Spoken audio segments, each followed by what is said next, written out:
I was a CEO at a company, and everything I told myself was, you're a bad CEO, you're a bad leader, you're a bad father, you're a bad coach of your kids' teams. And there was just so much negative self-talk that it really started to make me hate myself, right? I started self-loathing. You can't have any compassion for anybody else, I think, if you don't have it for yourself, and I didn't. I couldn't really stand myself.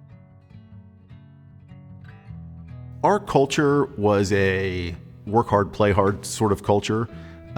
So the harder you worked, the more well you were regarded, right? And there was no true work-life balance, right? I know as the CEO, I hate to admit this, but when a new employee would come in and be like, well, it's, work-life balance is really important for me. And I'd be like, let's hope that they turn out to be a good worker, because that sounds like I don't want to work very hard.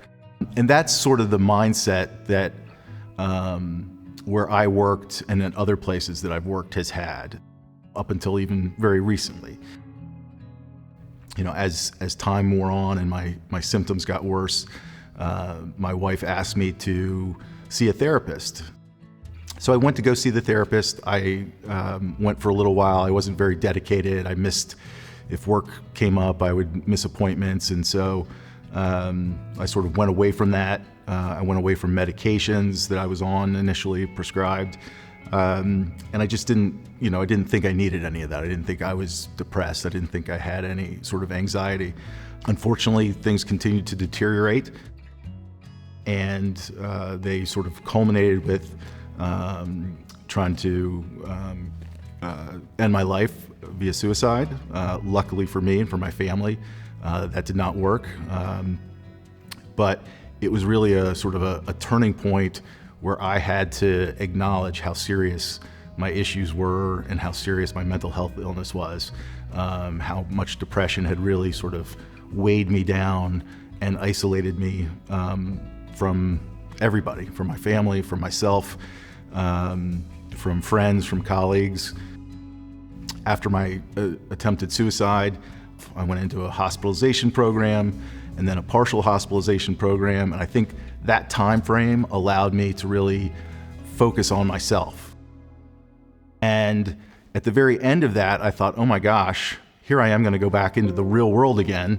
I don't feel like I'm ready, right? And so I asked the partial hospitalization program if they knew of something or how I could continue to have some of this therapy or group discussion, and they referred me to NAMI, and they said, NAMI has got a ton of programs, why don't you check some out? And I just immediately felt like this is a group that gets me, right? Or that I feel a little bit a part of this group. And I did the peer-to-peer training, I did the Connect, and then after I got through that, I signed up to do the Inner Own Voice. It's all fantastic, and it's a community that really is there for support. In the NAMI support groups, I found a place where I was meeting other people that had similar challenges to me, and I was able to relate to them in a way that I didn't feel judged or as an outcast, but that other people had mental health challenges and they could identify with what I was going through, and vice versa. And I think that feeling accepted in a group like that is really important.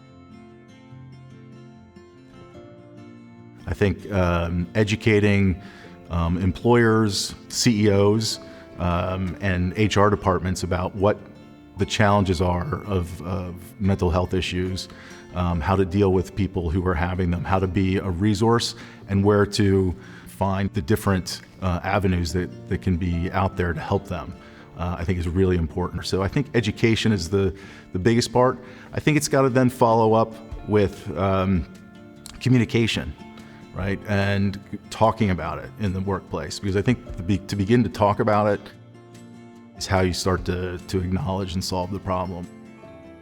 The last piece that I think is important is that there's got to be some sort of programming around it, right? I mean, I don't know how, without a program like In Our Own Voice, how you would start to create a conversation.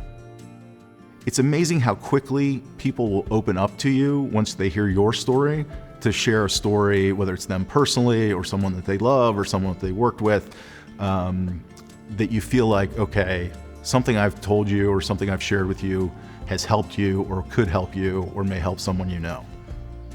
And so I think there has to be some programming that takes place in the workplace that really says, okay, here's what we're gonna do to acknowledge mental health. Employers do that all the time with different movements and different policies. So whether it's cancer awareness or whatever, but mental health awareness, I think that that's an important piece of it. I feel like when I joined NAMI, I felt a home for myself. It's a community that's welcoming, it's a community that's comforting, and it's a community that supports me in everything that I've tried to do. It's helped me with my recovery, it's helped me find other people that I'm comfortable with, and it's really helped our entire family as I go through this, because it's helping me.